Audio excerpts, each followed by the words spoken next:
So a lot of real estate investors, I don't want to say they don't like you, but they disagree with you in terms of debt. And so I was one of those guys, and I lost millions. Do you still think it should just be only cash, or where do you stand today? Well, Dave Ramsey is a personal finance expert, author, and radio host known for helping people get out of debt and build wealth. His straight-talking, no-nonsense advice has made him a trusted voice in personal finance for millions. What do you see happening in 2025 for the economy, and specifically, too, for the real estate market? I'm real bullish on 25. I think we're going to see real estate do really, really well. I'm hoping we don't ever...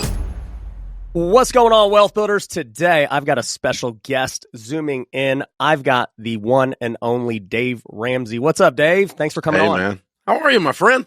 I'm good. I first got to give a big shout out to Patrick Lencioni for setting all this up. And, man, just thank you for taking the time. Patrick is the master connector. That is one of his goals in life. He's a good man. He's a good friend of ours. Yep, he's a good dude. So I want to jump right into it. We're getting ready to go into 2025, and, we got a new president coming in. We got, the economy's looking like it's turning around. What do you see happening in 2025 for the economy, and specifically, too, for the real estate market, since a lot of people who watch are real estate investors? Yeah. Well, I love real estate, too. As you know, I buy a lot of it. Yep. I don't think it's going to be a great time to buy real estate because I think it's going to take off. It's going to be a booming market, I'm afraid, in a good way. But we've been in the doldrums in this kind of foggy, sitting still. Everybody's sitting around watching, waiting on something to move, waiting on something to happen for a while. And what that does is it creates some pent-up demand. There is a large number of people that are sitting on the sidelines waiting on something to change. And the last 18 months or so, maybe 24 months even, in general, the economy's just been sluggish. It's just been slow, kind of boring and not exciting, no zip to it. Yep. And the beauty of the change in the administration is not necessarily the administration, and it's not that they can actually do anything. It's that they're going to be up there throwing stuff around in D.C., obviously. They're going to make a mess. Looks like it's going to be fun. And so instead of everything just sitting, there's all of a sudden going to be all this action. And what that does is it gives the business climate a predictable environment. And so I'm real bullish on 25. I think we're going to see real estate do really, really well. I'm hoping we don't ever return to some kind of post-pandemic craziness with real estate, but I'd like to, the old, 17, 18, 19 markets, those were great markets. They were steady. You could sell stuff. Stuff was going up, and it was a good time. Yeah, 100%.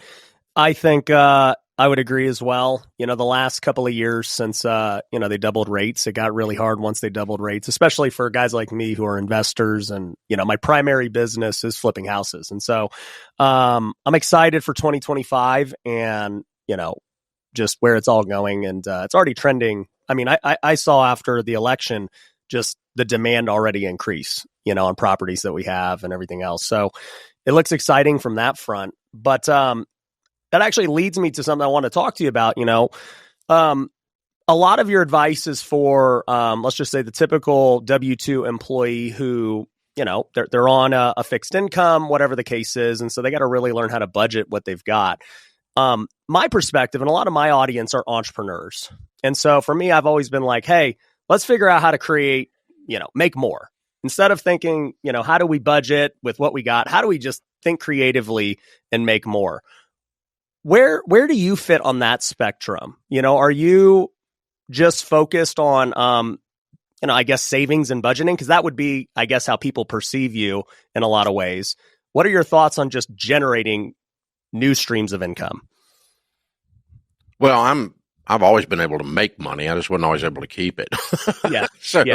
I was 12 years old. I had 27 yards to cut and kept a spreadsheet, So, and I've always been able to work and be entrepreneurial and find some way to make money.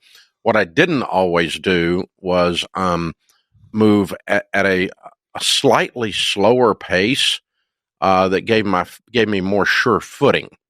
I kind of got out over my skis, in other words, because let me say it one more time. I've always been able to make money.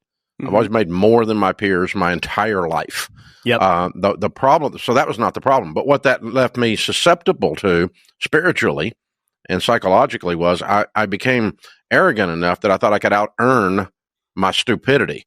I thought I could out-earn my rashness. I thought I could out-earn and cover the mistakes with sheer activity and sheer lack of systems, lack of processes, lack of proper due diligence, lack of proper risk analysis. And it doesn't matter. I'll just go make some more money. Yeah. And those things do matter. They'll take you out. And that's how I ended up going broke in my 20s, was I got so far over my skis with debt and with this level of arrogance that I could just out-earn it, that it was a problem. But that's not to say that your question's not valid. Or your point of your question isn't valid. It's absolutely valid. Half the time I'm talking to somebody, even W-2 folks on our Ramsey Show, is you got to go make more money, dude. I mean, you got to do something. I don't care what it is, if it's Uber or whatever, but go do something. For God's sakes, to be unemployed in America today is crazy. I mean, you can just wake up this morning and go, I have an idea, and by nightfall, it's already a digital product. Yeah. Come on. I mean, seriously. So the idea that we're somehow trapped or that we need to budget our way out of something only. No. Sometimes you earn and budget your way out of something. And in business, anytime the lawyers and the bean counters start managing the business, it's the beginning of the death of the business, because you're killing the spirit of the entrepreneur inside the culture of the organization. Yeah. And so the lawyers and it's not in the budget. Oh crap, let's get some stuff done here, man. So we can't be bureaucratic about it, but we also can't be naive enough, immature enough, whatever, arrogant enough to think that systems and processes don't matter, because they do. 100%. No, I agree with that. It's one of my things. It's like, man, budgeting seems like the easier thing to do. It's like, well, yeah, let's just get a budget and stick to it. Let's have some discipline. But once you set that in place, now what? Like, let's go and figure out how to earn more, right? Because we can see, if we're living in this city, we're not going to get ahead. We're going to have to figure out how to either move or, make more money or whatever the case is. Like, what are your thoughts about that? With a lot of people I see, I'm in Vegas, you're in Nashville, pretty expensive markets, California is expensive, all these things. I hear people saying, I can't afford to live in this place. And a lot of times I'm like, well, who's forcing you to live there? Right? Like, yeah, what are we doing? Yeah. And, the weird thing is I've been doing the radio show now 32 years. And so I've got that call from LA 32 years ago. I mean, it's the same. It's not like it's a new issue. I got that call from San Francisco 32 years ago. Well, I can't afford to live here. And I'm like, well, yeah, you're right. So what has to change? Either your income has to change or your location has to change. Because you chose to live in freaking Orange County, one of the most expensive real estate markets in the entire world. Yeah. I mean, Silicon Valley or Manhattan. I mean, we're talking like Tokyo, London, Paris, Shanghai. These are expensive places to live. Yeah. And yeah, you have to look up and go, I can't make it on $30,000 a year there. Well, that's right. You can't. You can't. Yeah. Yeah. I think a lot of people, maybe they're just attached to so much of lifestyle. And I think you do a great job of helping people like, no, you don't need the new car. You don't need that type of house. Like, you got to live within your means. So one thing you said that I've really actually respected the most about you, I'll say, I think, maybe 5 to 10 years ago, I started flipping houses 10 years ago, to give some background. And I've taken out a lot of debt to do it. And I built wealth through real estate using debt. And so a lot of real estate investors, I don't want to say they don't like you, but they disagree with you in terms of debt. And so I was one of those guys. And, obviously I've built my business using debt the last 10 years, but I can tell you this, I've started to become more like you the last couple of years when the market turned because interest rates doubled and I lost millions. Now I was able to pay back all my debts, paid off the investors, thankfully, because I had enough money. But it kind of changed my perception of like, oh yeah, definitely. Debt's not as great as it's great when it's good, and then when things turn, it's not so great. So my question for you is, for real estate investors today, like, what is your like actual opinion for a guy who's a professional investor, not like a W-2 person who's, trying to buy a primary residence, but somebody who's buying house flips or rental properties? Do you still think it should just be only cash, or where do you stand today? Well, my opinion is informed by, and my strategy that I personally use is informed by not only my experience, but my faith walk and my academic background. So my parents were in the real estate business when I was growing up in the 1970s. I got my real estate license in 1978. You had to wait 2 years to get a broker's license to be a principal broker. I got my broker's license in 1980 at 20 years old. 3 weeks after I turned 18, I was in the real estate business. And so sold my first house 4 weeks after that as an agent. Went to the University of Tennessee to get a degree in real estate and finance. I love real estate. And my goal there was I wanted to be a commercial real estate developer and owner. My parents were in the residential business, and I wanted to own, shopping malls and office buildings and warehouses and so forth. And so I went in and studied the technical, the proper calculation of an internal rate of return. I took all the classes. I got all the extra certifications, the postgraduate work. I'm academically steeped in this. It's what I learned to do. It wasn't a weekend seminar with some guy selling tapes. I studied 4 years in formal education and ran around with guys. In those days, there was a big blow up of a thing called real estate syndication, limited partnerships. Yep. You'd have up to 33 shares in them without getting into the SEC stuff. And so that stuff was blowing up, and the general partners of those things were raking cash off the table. Reagan came into office. This is when the dinosaurs roamed the earth. Okay. So when I got out of college, I sold real estate for a new housing firm for just a short period of time. And then I got impatient. That wasn't good enough. And so I was 22 years old, and I talked a family friend that was a banker into loaning me $62,000 to buy a HUD foreclosure. Yep. I bought a bunch of HUDs. And I knew what I was doing in air quotes, but I didn't, obviously. I'd never done one. And I was so dumb that I thought foreclosure meant bargain. It doesn't necessarily mean bargain, as we all know. Those of us that have done a few transactions, I've done about 2,000 now. Yep. And so I made $800 on that. I got out by the skin of my teeth, and I personally sweated the pipes and put them back that were frozen under the house. And that's the only way I made any actual money. You should have lost money. I probably made $1 an hour, screwing with the thing. Right. So, but I learned a lot of lessons on that. And then I did another deal and did another deal, did another deal, did another deal. And by the time I was 26, I was flipping houses, and I had $4 million worth of property. A lot of it, I was pulling them off the flips and putting them in line as rentals, because I was getting into these things so sweet that the ROI on the cash flow was amazing.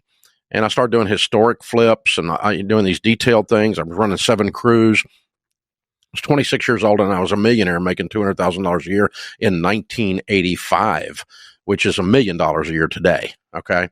So I was kicking it. What could go wrong?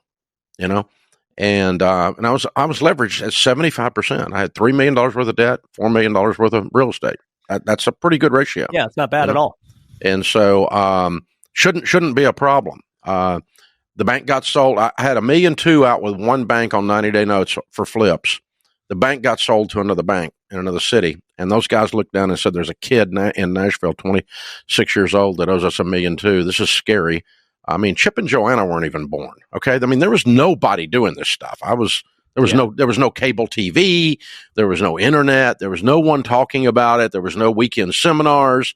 There was nothing. I mean, I just went out there and scratched this out with my fingernails, and they called our notes and gave me 90 days to come up with $1.2 million.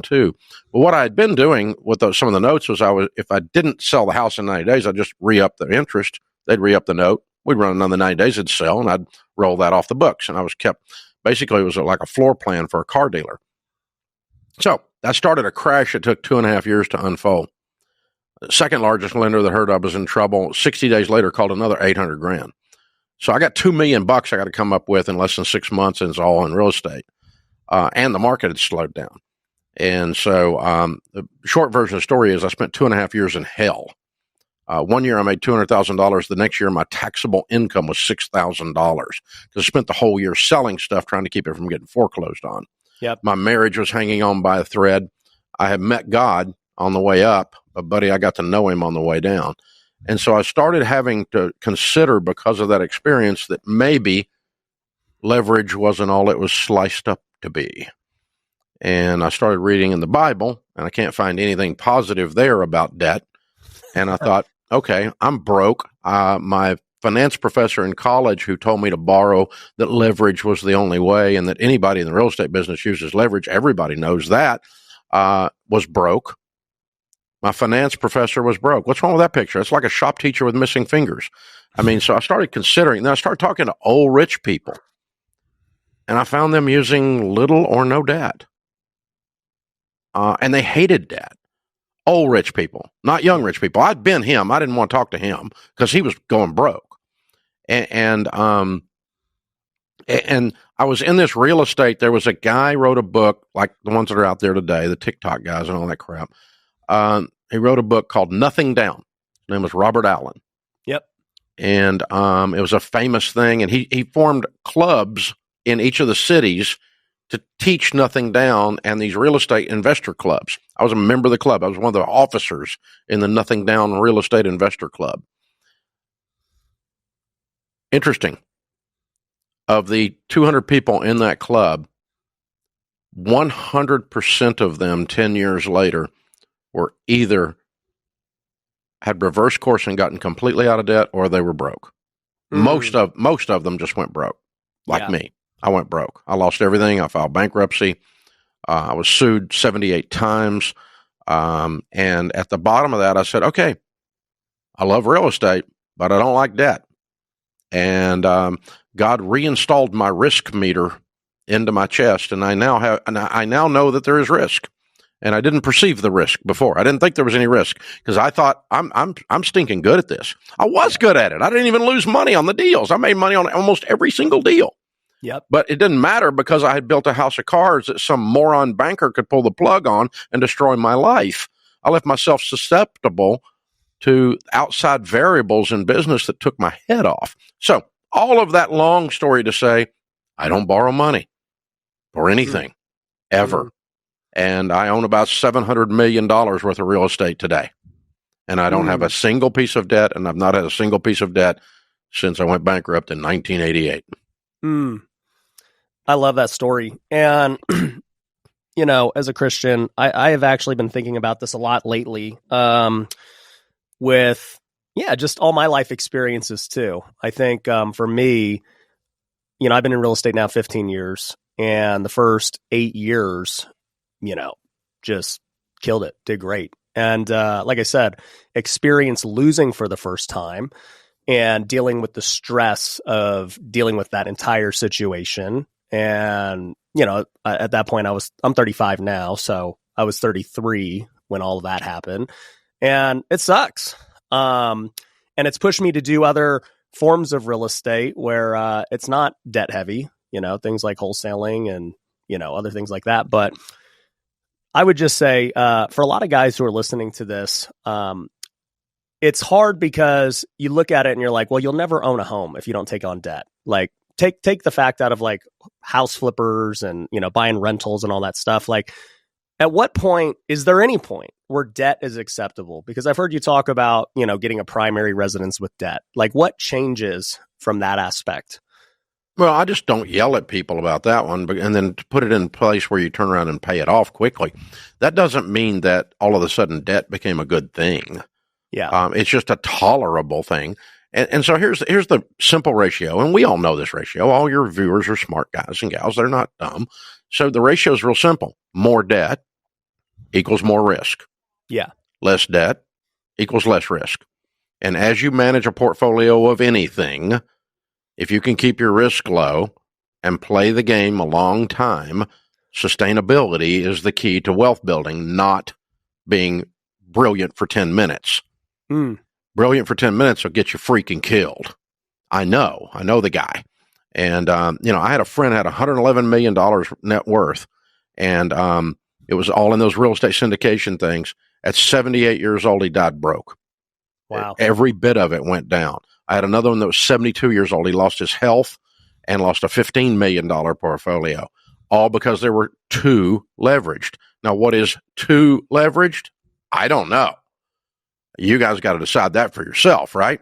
But this idea that debt doesn't have implications is horse crap. Of course it has implications. Right. But I can argue with you intellectually about it, but it doesn't matter, or spiritually about it. I came to the conclusion for anything, I am never going back. Life's too short.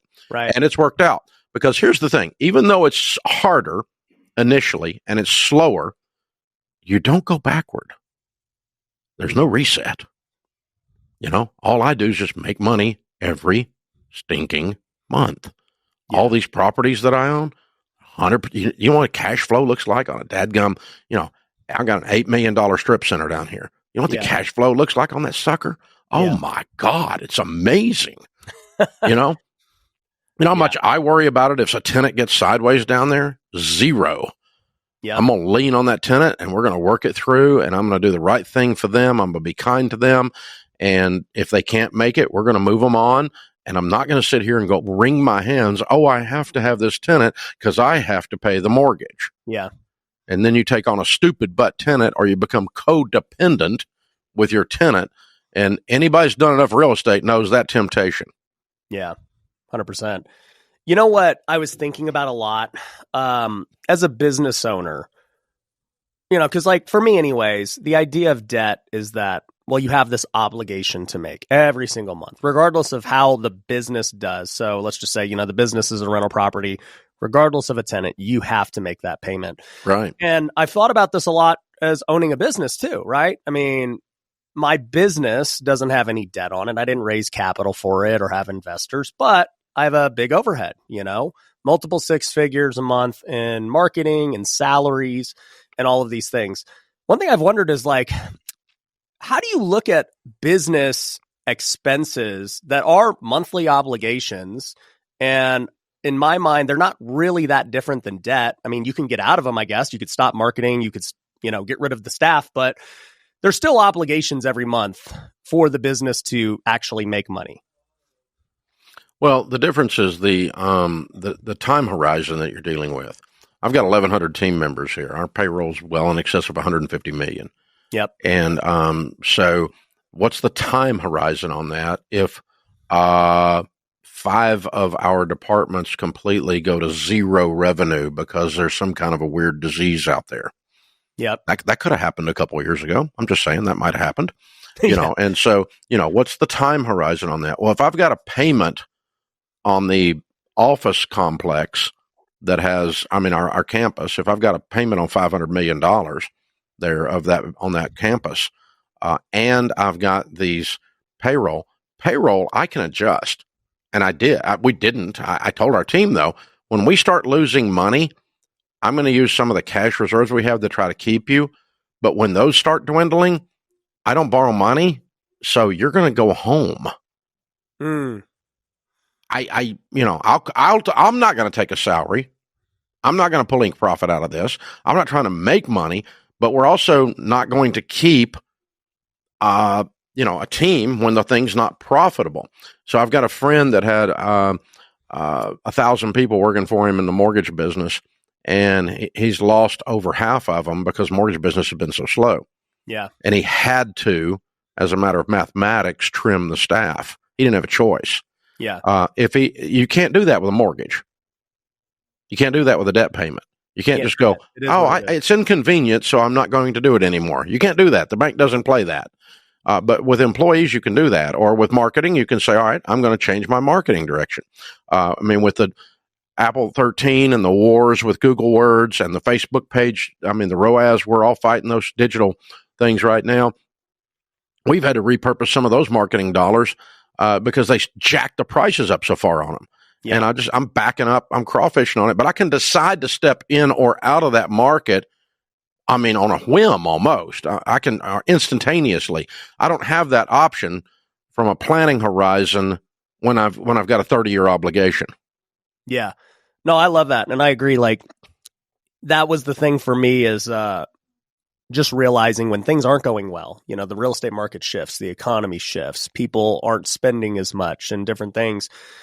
You have a choice as a business owner to make. How do you innovate? Or if, just the market's not allowing it, where do you trim, right? If things are no longer working.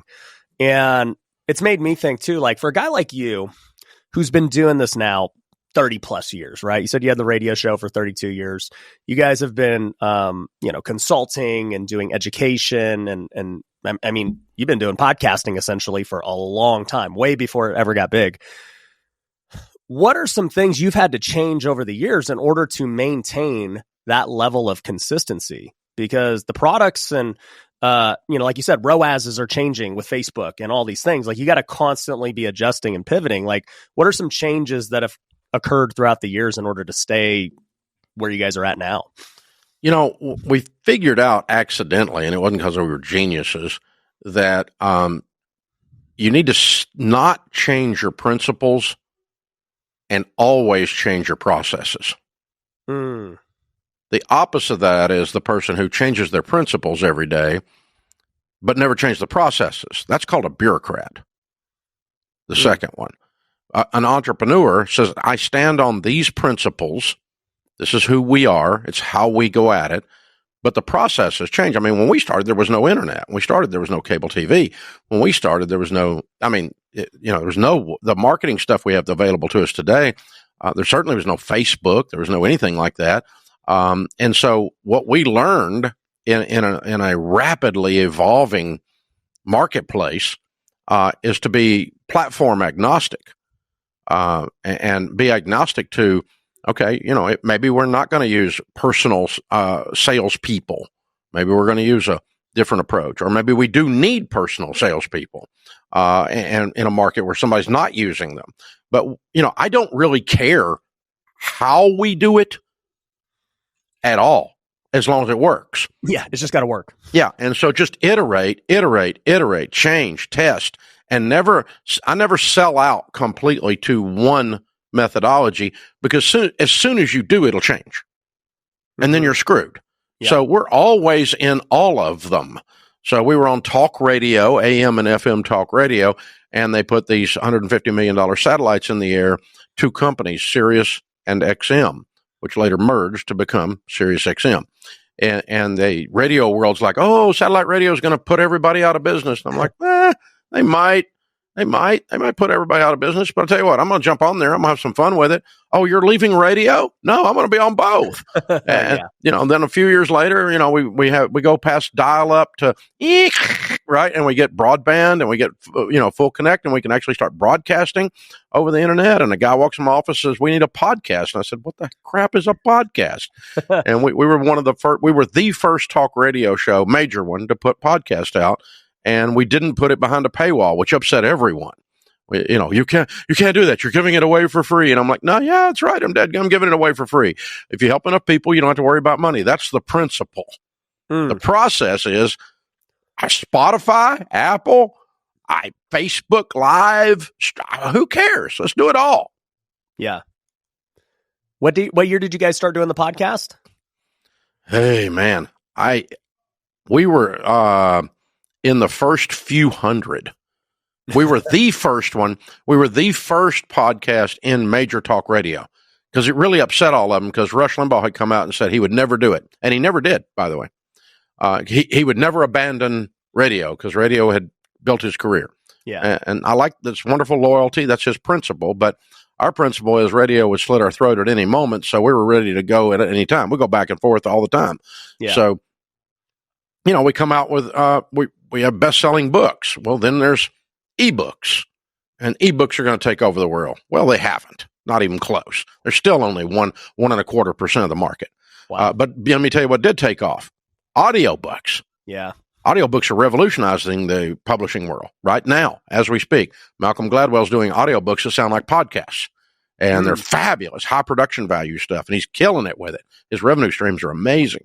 So, you just study all these different things, and you can create an overarching consistency, sustainability, growth curve, whatever you want to look at, by standing on your principles and constantly adding flavor to the gumbo, whatever the next platform is, whatever the next methodology is, whether it's marketing or whether it's broadcasting, whatever the field is, whether it's technology. When we started, we had to have all the servers in the house. Now all our servers are in the cloud, right?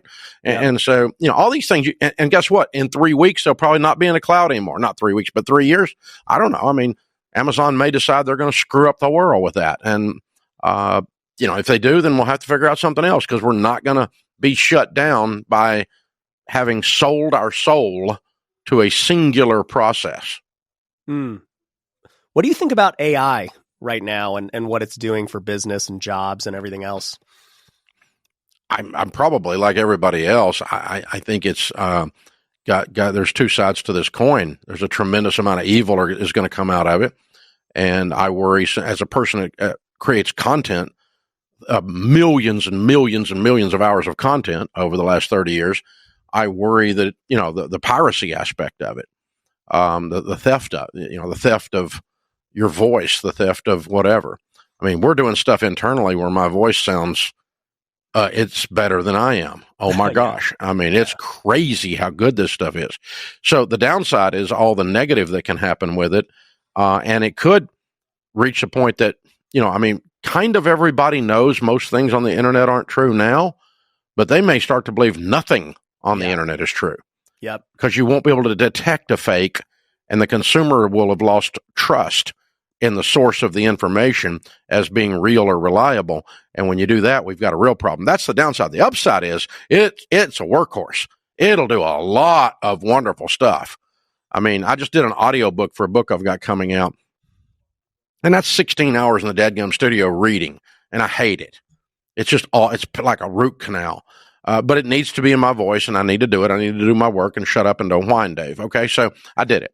But we were real close. We couldn't quite get it to AI reading that book with my voice. Yeah. It was barely detectable, so we didn't do it. I actually did it. But the next one, it'll probably be AI. Yeah. It'll probably be AI, because I'm not going to sit in there for 16 hours when I can, load the dadgum program and it goes, and all of a sudden I have an audiobook. I've recorded 2 audiobooks. It is brutal. So, it's interesting too. I saw a video from Mark Zuckerberg yesterday, and he was talking about how AI is going to start dubbing videos in other languages automatically. Yeah. And I'm like, wow. At that point, now it becomes a global content game. And, I played pro baseball, so that was my career before all of this. And so I remember, when I got drafted by the Oakland A's, first day in spring training, we're facing against, it's not just all these guys in the U.S. anymore. I'm facing Dominicans and Mexicans and guys everywhere from Latin America, Asia, all these things. And you're like, wow, this is a global game. These guys are really talented.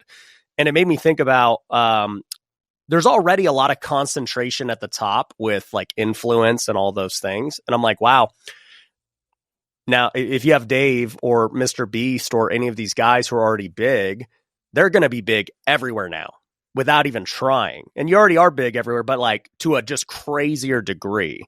And it's like, wow, this is about to get really interesting because everyone will be global and have access to the very best content.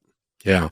And again, it's both an upside and a downside to that from a business perspective. But I'm still bullish on the idea that a person of character who can be consistent and be predictable for their customer. Customers want a predictable environment. They don't want you to make it up as you go. Okay, they want to know that's the reason franchising has worked with McDonald's and Subway. Right? It's a predictable environment. I go in a Big Mac anywhere in the world, it's pretty much the same. Yep. In the United States, it's 100% the same. You get outside, it's sometimes a little weird, but I mean, it's Subway, same thing. I know what I'm going to get. My mouth's watering right now, and I haven't had either one of those sandwiches in a decade. But I might right this second I could eat one. Okay, but you see what I'm saying? That the customers like a predictable environment, and people that lack character or talent will not stick with something long enough to build a solid foundation in their audience. They fall out. And so an example of that is I've seen in talk radio, again, we've been in talk radio for 30 plus years. So the number of people that came into talk radio that were going to be the second coming of Jesus for talk radio, they were going to take over and they were going to run all the rest of us poor little people out of business. They come and go pretty quick. Yeah. Because it turns out if you're going to do a talk radio show, you have to sit in front of the microphone 3 hours every day. Mm-hmm. Every day. Whether you got the flu, whether you're tired, whether your wife's sick, doesn't matter. You're in front of the microphone 3 hours every day. And if you don't do that and you don't do it with excellence, the audience feels it and they abandon you. And that will happen in the space you're talking about, where you take someone that seems to be ubiquitous. They seem to be like they can't, and then AI helps them get even bigger. Yeah, that's true, but they still will screw it up. Yeah. If they don't have the character to play through, if they can't play long ball. Yeah, they can do it for years and they'll fall eventually. So there's always going to be room for the next star. There's always going to be the room for the next person who's just getting going, and they take a new technology and they say it a right way, and it's always compelling content that lifts people up, gives them dignity, increases their nobility, gives them hope, will always work somewhere. I love that. So one thing I've been saying to a lot of people is exactly that. And I use you as an example. I say, look at a guy like Dave Ramsey, where he's been doing the same thing for 30 plus years, day in, day out. His message is the exact same. It hasn't changed. He's just the picture of consistency and discipline in that regard. And I go, that's why, he's successful in where he is. And like a lot of you guys just aren't consistent. Almost nobody is consistent, And I guess my question is, where does that drive and consistency comes from? Because today you don't need to do a talk show anymore, right? I'm sure you've thought about what does the next stage of your life look like at some point? Like what drives you at this point, and do you foresee an end at some point? Well, this is not a job, and it hasn't been for 30 of the 32 years. It was not a method to make money. It was not a method to do that. It was a method to help people. I went broke and lost everything. Almost lost my marriage. Almost lost my mind. And anytime I talk to someone who's scared, I remember that. My throat tightens up. My stomach starts moving up towards my throat. And so I'm called to help those people. And I get tremendous satisfaction from helping them. I love the single mom that calls in on my show and she's scared, because I can help her. Mm-hmm. I can give her hope. I can show her how she can be a millionaire. I really can. I can give her the techniques, the tactics, the spiritual overlay. I can inject hope into her veins, and that never gets old. It never gets old. It's just the most fun thing on the planet. It's like eating chocolate ice cream all day long. It's just the best, And so my life is so incredible. If I wasn't me, I'd want to be me. I freaking got it made, and on top of that, I've built wealth, and I've had a wonderful family and my kids, and I got eight grandkids. God, man, this is just so much fun, but it has all come from simply serving. Right. And the joy that adding value to someone's life brings to any of us, the joy that helping and lifting, giving someone a hand when they're down, because I remember how I felt. I was so scared, I couldn't breathe. I was so alone. I felt so ashamed of my stupidity and the dumb thing. The water got cut off in my house. The electricity got cut off, and I've got a brand new baby. I'm that guy, you know?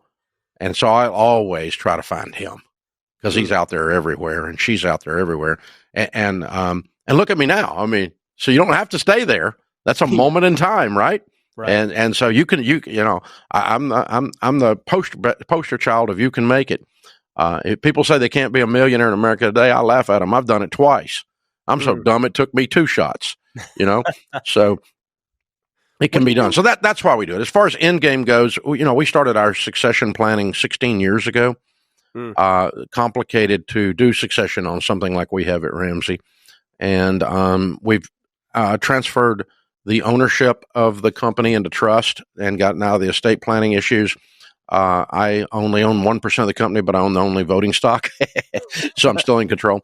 But you know, we've moved all the value off so that the estate taxes don't take it out when I'm gone. And we've built an incredible leadership team that can run the thing without me day in and day out, and largely do. I mean, you can't run 1,100 people by yourself, so you got to have that. And then we've built the Ramsey personalities. We've had, you know, we have 6 other people doing the show with me. When I'm not on the show and 2 of the other ones are on it, the ratings go up, which is, you know, which is wonderful from a succession planning standpoint, but from an ego standpoint, it sucks. So, you're like, dang, dude, what's going on here? Dang, man, come on!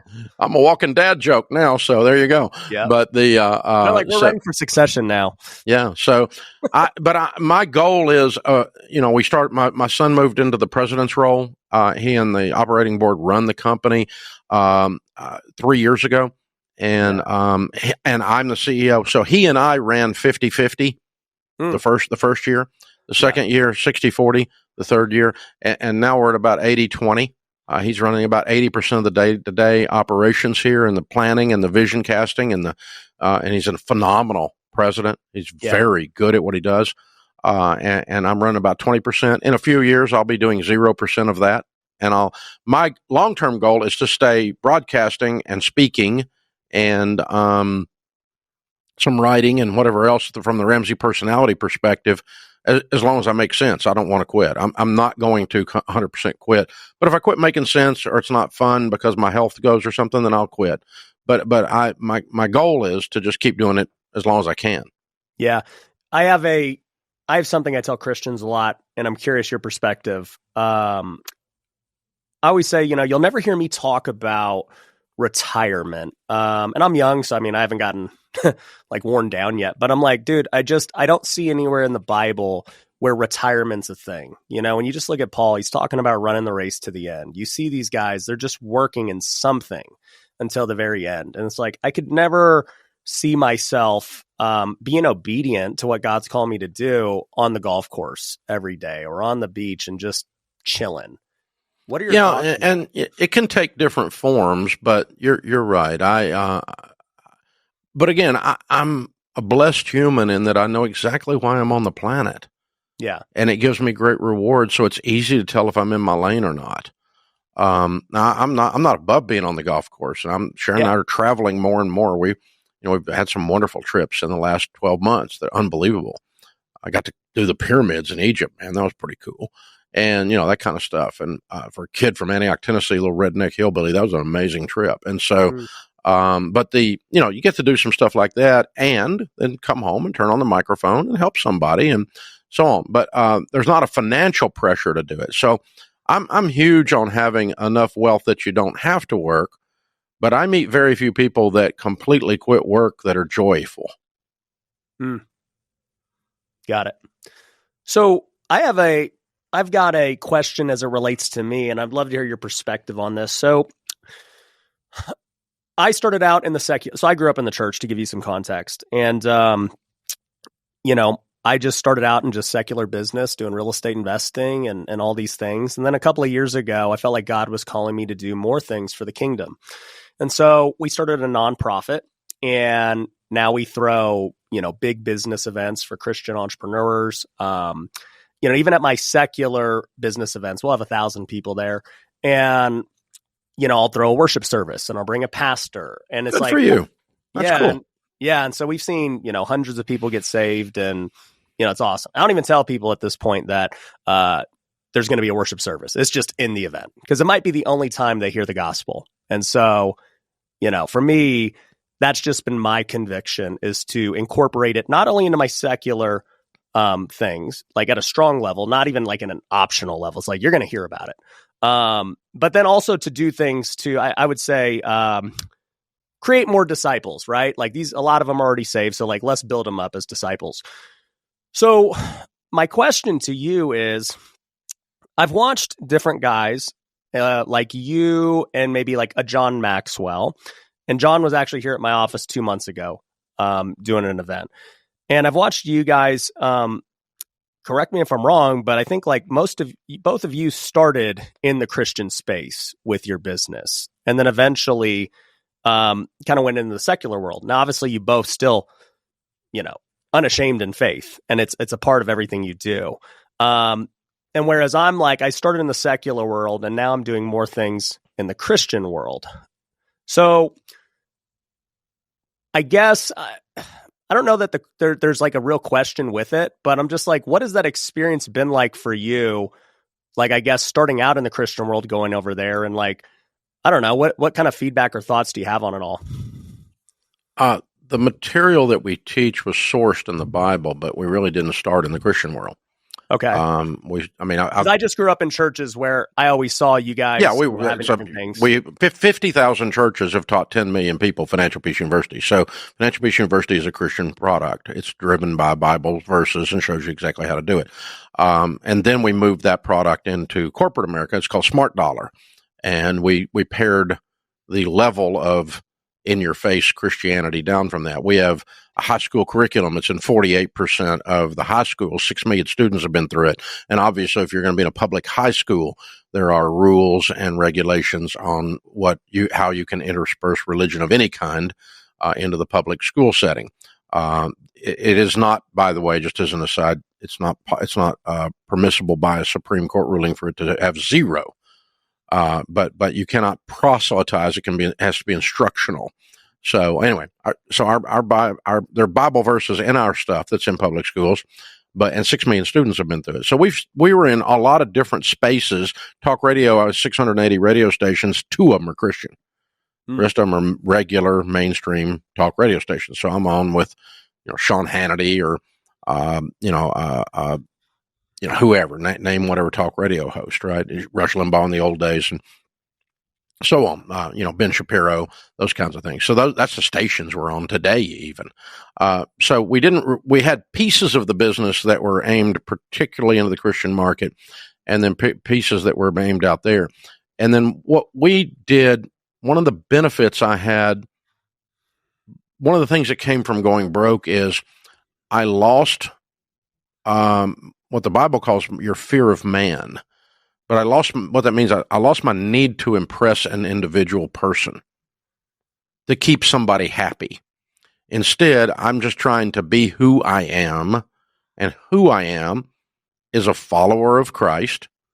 I run our business as much according to Scripture as I can figure out. My marriage, my money, whatever, and I don't rub someone else's nose in it. If I've got friends that are, a couple guys came through here the other day, and I spent a bunch of time with them that are Muslim and they're devout, and they're actually trying to figure out a way to take the Quran stuff, the Quran's teaching on the finance, and help the Muslim community like we did with the Christian community, and I'm going to help them do it.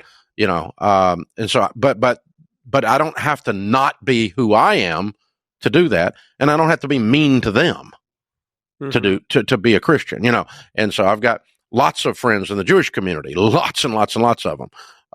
But there's more of an overlay there, probably spiritually. But but if someone demands that I can't be who I am, then I can't be in their space. If you say, okay, Dave, you can come speak, but you can't talk about being a Christian. And I'm not up there preaching. I'm not Franklin Graham, Billy Graham. That's not what I'm doing. Yeah. But if you tell me I just can't even be who I am, then I can't go. It's not an option. And that's not some kind of like bold, principled stand or something. But it's like, you can't do that. And so I have to be who I am. And if you tell me I can't do that, then you're the one that's being intolerant. I'm not, but we're real careful not to force our faith onto somebody else. We try to present our faith as a solution to the problem that someone has and make it appealing to them. Yeah. But then they choose. But it's not, I heard one guy in the Christian world, like he would not help someone. He wouldn't do financial counseling with them and help someone that was in financial trouble unless they would tithe. And I'm like, oh, crud, you Pharisee. You're supposed to be helping people. Give people a cool drink of water in the name of Jesus. Come on, man. And so, but then what happens is that, as you might imagine, I get lots of complaints from both sides.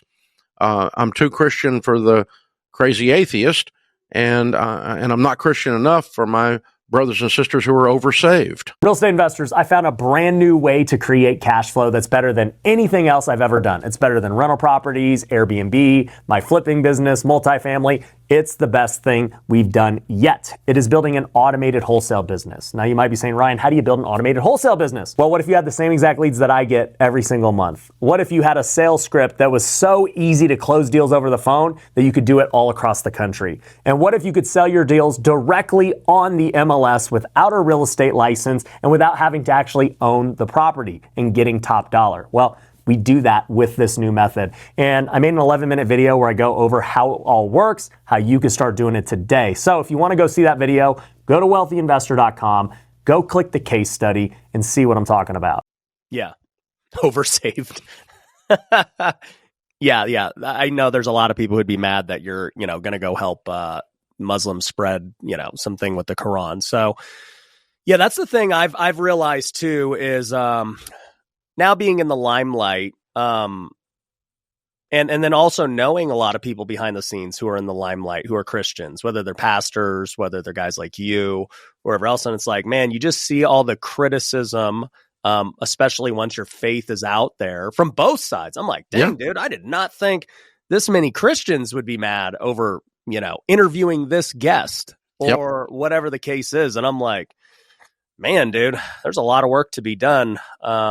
In the faith. But like, even for me, I've just kind of realized, like, I feel like I have a heart for pastoral ministry, but God has put me in a secular arena to go, evangelize. And it's like, all right, well, that's what I got to do. Yeah. I think all arenas are my arena until somebody tells me I can't go. Yeah. And so I quit calling it secular. I started calling it mainstream. Yeah. And just because I didn't want to separate this, one's Christian and one's going to hell. That's not what we're talking about here. This is, and secular also indicates I'm not allowed to talk about my faith. I'm not allowed to be who I am. And that's a problem because everything that we teach is steeped in Proverbs or steeped in whatever. And I might accidentally just quote a scripture, without even thinking about it. And I didn't mean to violate the instructions I was given on the show, but it's just who I am. I have trouble filtering and not being the same person over there that I am over here. But that comes from, in a sweet way, I don't care what you think, I'm going to be me. Yeah. Yeah. It's not having the fear of man anymore, right? It's just the fear of God and doing what he's calling you to do. What do you think, I guess, obviously you talk about your big failure and what sparked this whole company, but what are some of the failures you've had to deal with, since then, right? I mean, like, you guys have built a massive company. I'm sure a lot of things have flopped and not worked out, just different controversies over the years. Like, what do you think has been some of the bigger failures that you've had to get through and lean on your faith? I'm convinced that everything we're known for and all the help we've given comes from about 10% of our ideas. 90% of our ideas have sucked. Yeah. And nobody really knows that much about those. I need to write a book, but I'm pretty sure the Gleaming Mountain of Success is a pile of failure. Yeah. That you're just standing on instead of laying under it. And so all the crap I've learned, all the dumb stuff I've done, all the dumb things our leaders have done. Oh, God, man.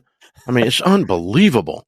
I look back on some of the stuff that has come out of my mouth on talk radio, I mean, I've done 30,000 or 40,000 hours on a microphone. Can you imagine all the dumb butt stuff I have said? Yeah. Oh, good Lord. And we survived it. I didn't have a career ending dumb butt line. And some people have said, ridiculously racist things or ridiculously hurtful things or something, and they lost their careers. But so when cancel culture came along, and everybody's like, well, we're just not going to, well, you can't cancel me. I own it. So that's going to be a problem. But so you don't like what I said about that. That's fine. You'll have to go somewhere else. But so far, our good has outweighed our stupidity, and thus we have, become a successful national brand. But man, I think it would be buckets of things that I could look back on. It's not singular events, but just say the hardest challenges I've had that have broken my heart the most have been around our team, where someone on the team misbehaved, and we had to let them go, and it breaks your heart. And or we do something. We take really good care of our team, and then they leave and go, run a bunch of negative stuff about Dave out there on the internet somewhere. Right. That's basically lies. But you can't stop somebody from doing that. If you stomp out every person that lies on the internet, you wouldn't have anything else to do. So, but it breaks your heart. The greatest, I can tell you in business overall, the greatest satisfaction and the most wonderful thing I've ever had is our team. And the most hurtful, sad thing I've ever had has been our team. Yeah. Yeah. I agree with that. It's tough whenever you have to let someone go or whatever the case is, or betrayal, whatever. So that's definitely a tough thing. You had mentioned something about, all the things you've said over the years, 30,000 shows, right? And it got me thinking about, pastors or anything when they take a clip and they're like, oh, see what he said about this, right? And it could be a misspeak. It could be out of context, whatever the case is. And they base it and it's like, this guy's a false teacher. And it's like, what do you think have been maybe some things that your belief system has changed over the years? Because clearly you still believe the same things about debt, 30 years later. But has there been anything that you were like really dead set on, and now your ideas have shifted? Yeah, I think in general, I was a much better Pharisee in the early days. I was really, really sure about a whole bunch of stuff that didn't matter. Yeah. And because I came from, and most of us that have a faith walk, you come from a particular church tradition, doctrine, belief, denomination, and so if you grew up that way, but you've not had exposure to different styles of worship and different doctrinal shifts on some of the nuanced things, so you get, but the more exposure you have to folks that are earnest in their faith but believe differently than you, the more it mellows you. Yeah. So an example would be our friend Pat Lencioni. He's a sold out, literally going to bring him. on fire for God Catholic. Yep. And I'm a sold out, on fire for God Protestant, evangelical. And he and I and Henry Cloud are friends, and Henry's sold out evangelical / charismatic, and we have some wonderful dinners where we argue and fuss over a glass of wine and love each other dearly. Yeah. And so, but in the old days, I would have been just too mad to have that dinner. Now I do it for sport. Yeah, that's so funny because Pat and I was at his office when we first met, and we talked for like 2 hours about this, just chilling. And it wasn't on, it should have been on camera, but it was good because, I came up from a, super conservative background of Baptist. And then, I would say now I'm very charismatic, and, he's Catholic. And so we started talking about all these things, and I was like, dude, you actually make a lot of really good points about, what Catholics do that Protestants don't. Like one of the things he had mentioned was the fact that he could go to church any day and, go worship and go inside and, pray. It's like, yeah. And most Protestant churches are open Sunday. And Yep. You can't do that. And I was like, that is actually a really good point. And, he had other points too. And it just kind of like now too, I used to think, Pentecostals and all these guys were crazy. And I've seen all those things now firsthand and experienced them. I'm like, all right, they're not crazy. Like these things are still happening today.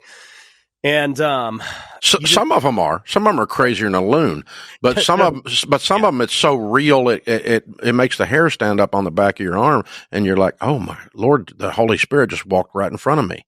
Yep. And it's very real, but there's also some Fruit Loops out there. Yeah. That's with all circles of denominations.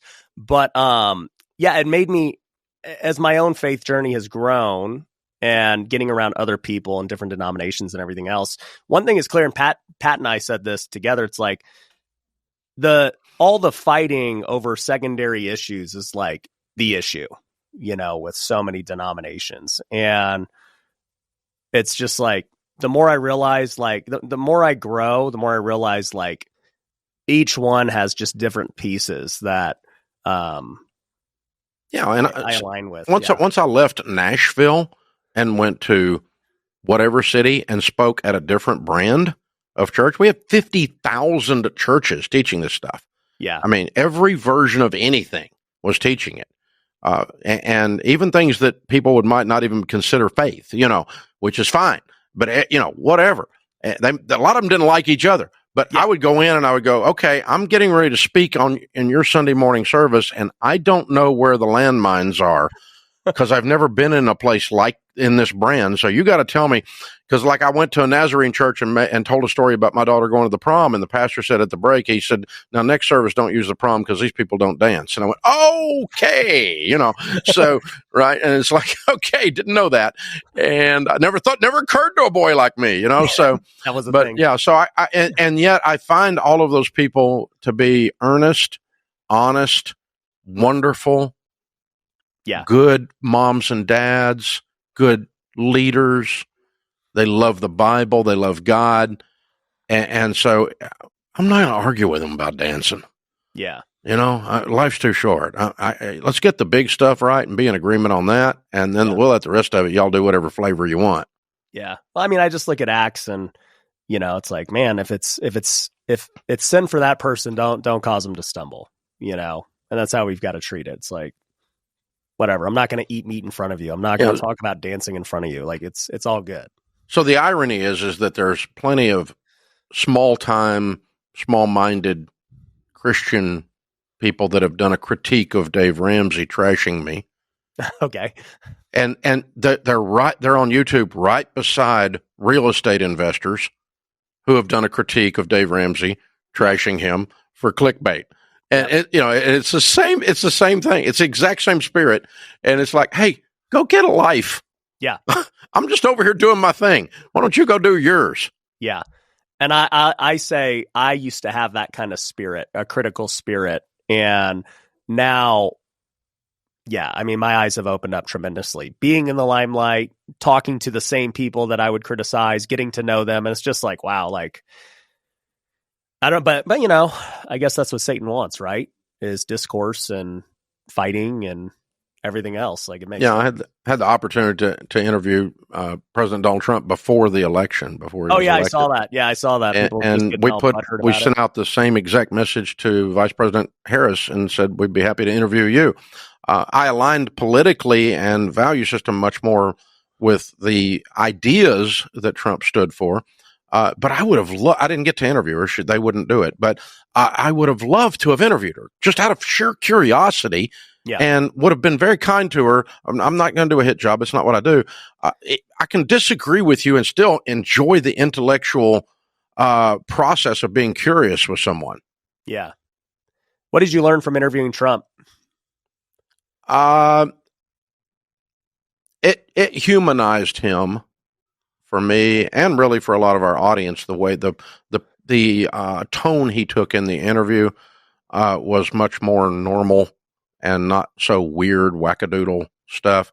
And that's what I was hoping for. I wanted to just have a discussion with a guy about ideas and not all this cartoonish stuff.